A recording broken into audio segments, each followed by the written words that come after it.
So it's time to do the 600-mile service on my new R1250GS, and my primary reason for videoing this is almost just to have video evidence of the fact that I did it and BMW can't complain that it wasn't done in case I need warranty service in the future, because I'm not really willing to spend the $450 my dealer wants to charge me for a service. So when we go to the bike now,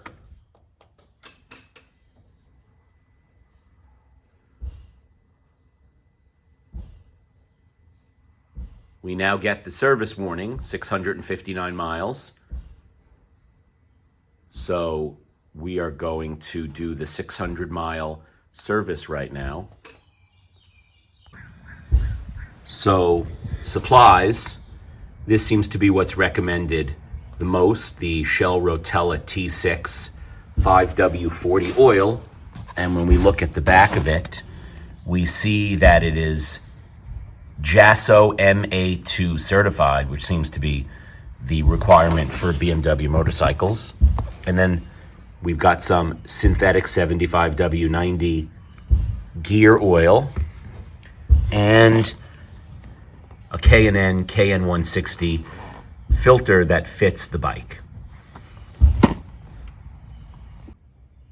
So using a T30 wrench, Torx wrench, we're going to take off the rear fender.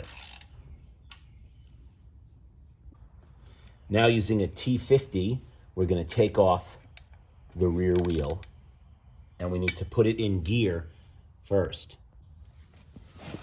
Now we can, in gear, get some torque on these and break them and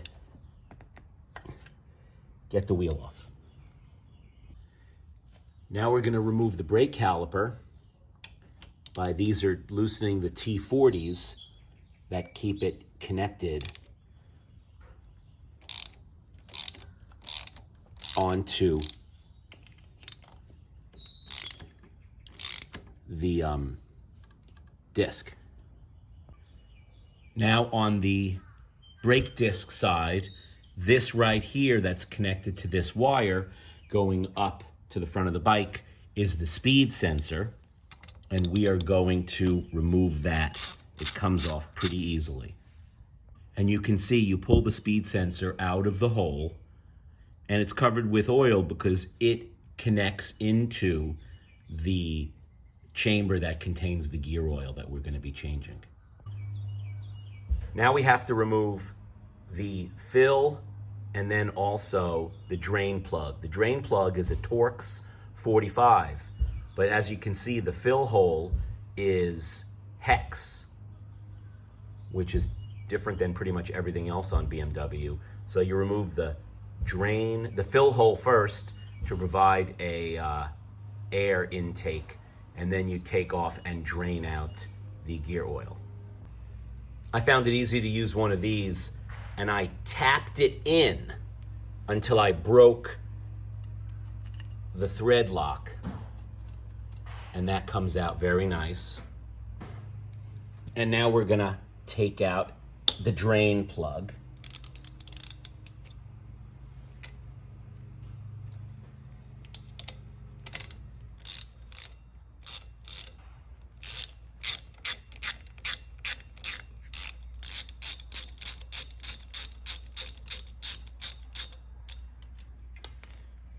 And we're going to make a mess. The oil, after only 600 miles, looks pretty dark, which is surprising. It probably has whatever additives they put in for the initial break-in period. And you can see inside the drain plug is metallic debris that probably gets attached to the magnet that's in here. So be sure to clean that. You can see how clean it gets, and it's pretty deep. It was filled with probably some moly grease and metal shavings. Now we're going to lower the rear end by removing this bolt that holds it onto the power lever support, and it's a T50. There is definitely some wicked thread locker on this thing, so be careful. Make sure you keep this very straight and don't strip the Torx. Okay, the bolt is out, and now this just falls down, and we're going to release the boot. Okay, we got this down, and these clips just have to be pushed down and then they pop out. Now we look, and obviously after 600 miles, the spline is in pretty good condition. You can see not really that much moly. And this one, there's some moly on there. We're gonna put some more on, and then we're gonna put this thing back together. So this is what I got, Loctite LB8012. And the reason why this is supposed to be the best stuff to get is that it contains 65% moly. So I guess moly's good, and you want a lot of moly, and this has a lot of moly. So that's why we're using it. So we're just gonna get this painted on so we're nice and covered.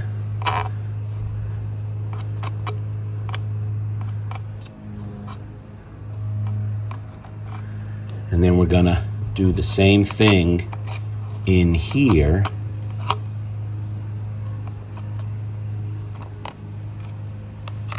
So this is all nice and covered in here.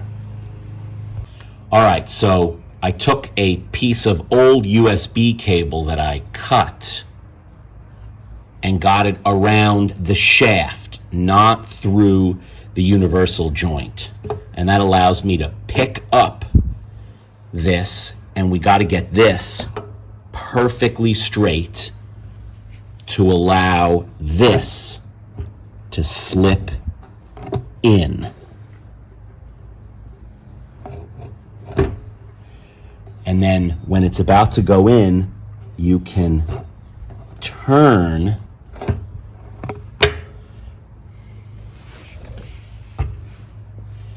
the brake disc, and that will turn this to get the splines to line up. And it's a bit of a struggle. All right, that took a little while. So I got this in a little bit, and I clipped the boot back on. And now I'm going to tighten this to the specified torque, which is 56 Newton meters. So we're going to close this up and torque it down. All right, here we go, 56 Newton meters. Let's tighten this down.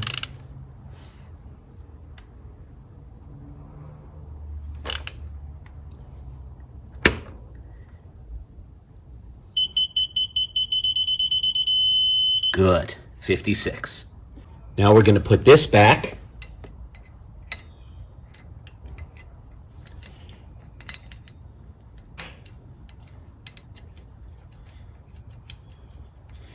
And we're going to torque it to 20 Newton meters.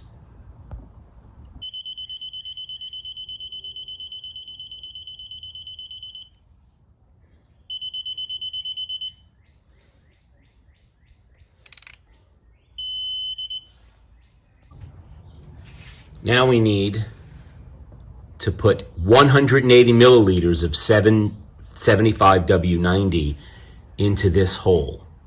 So I've got a little plastic tray. I'm going to fill it with oil, and then I've got a syringe that fits right in there nicely. So I can just pull this up 18 times, and fill this sucker. Wow, look at how much cleaner that is than the oil that came out. So we'll just draw up 10 milliliters.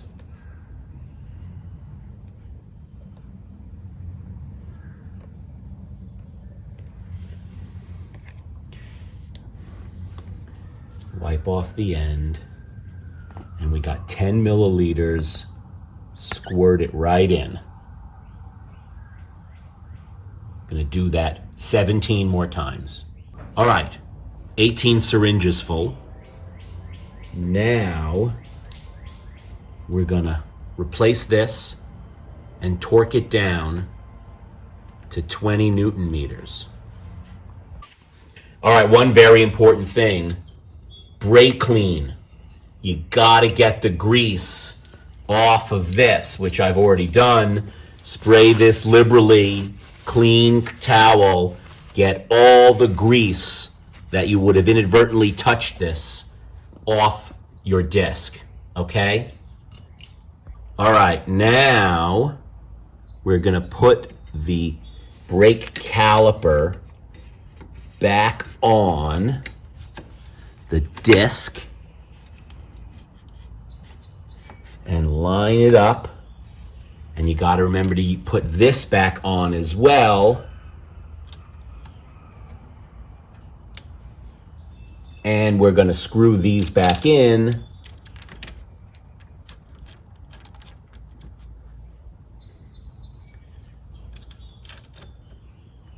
And I'm going to give you the torque rating. Torque it to 24 Newton meters. 24.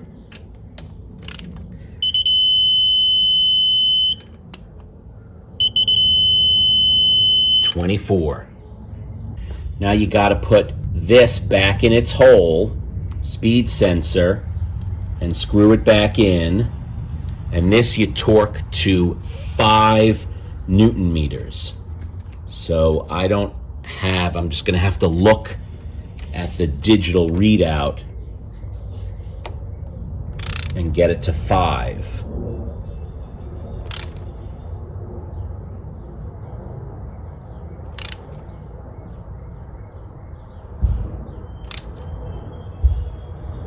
That's good.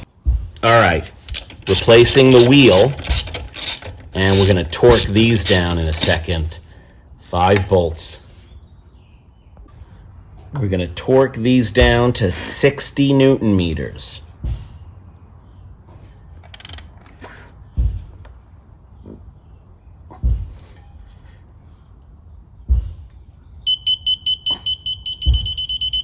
There we go. All right, and last part of the tail end is to put the rear bumper back on. And the screws seem to still have a little bit of thread locker on them. So we'll just torque this down. Okay. Okay, now we're going to change the oil. So the first thing we have to do is remove the bash plate. So the bash plate is held on by 5 T30 Torx screws that come out pretty easily. So we'll get the bash plate off. Okay, so underneath the pillion seat, you'll find this.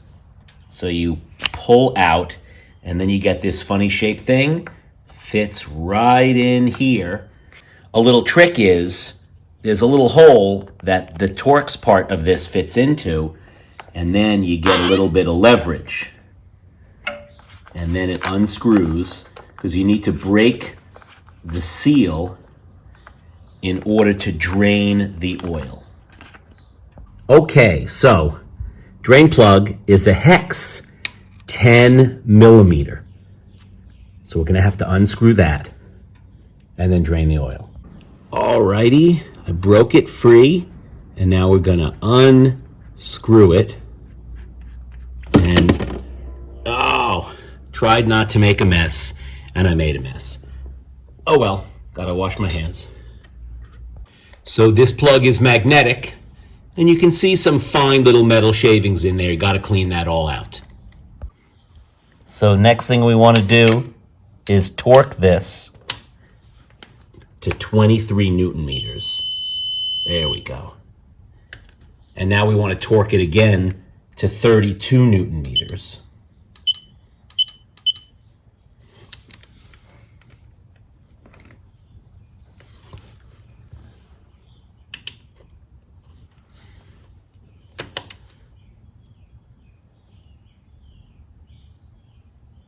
And I'm just reading the number.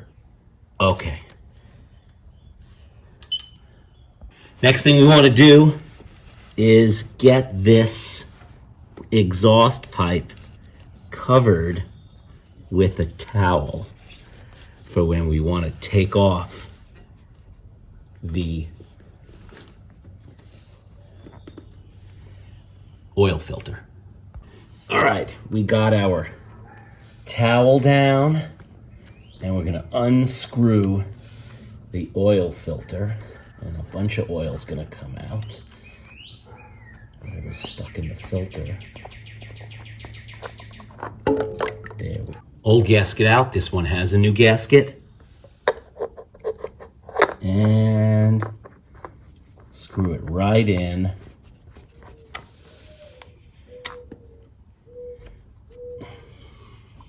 And I'm going to tighten this. This one's nice enough. The K&N has that little nut thing in the front so you can tighten it. But remember, don't tighten your oil filter too tight. It has to be just a little bit tighter than finger tight. All right, now got the funnel in here.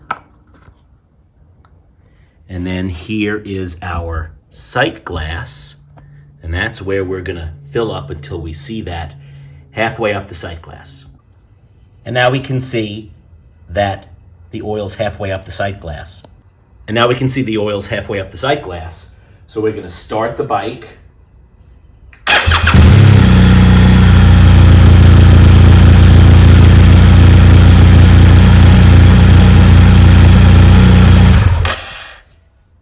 And you can see the oil drop down because it filled the filter. So we're going to fill it back up until we see it in the sight glass. Now we're back up. We're going to start the bike again.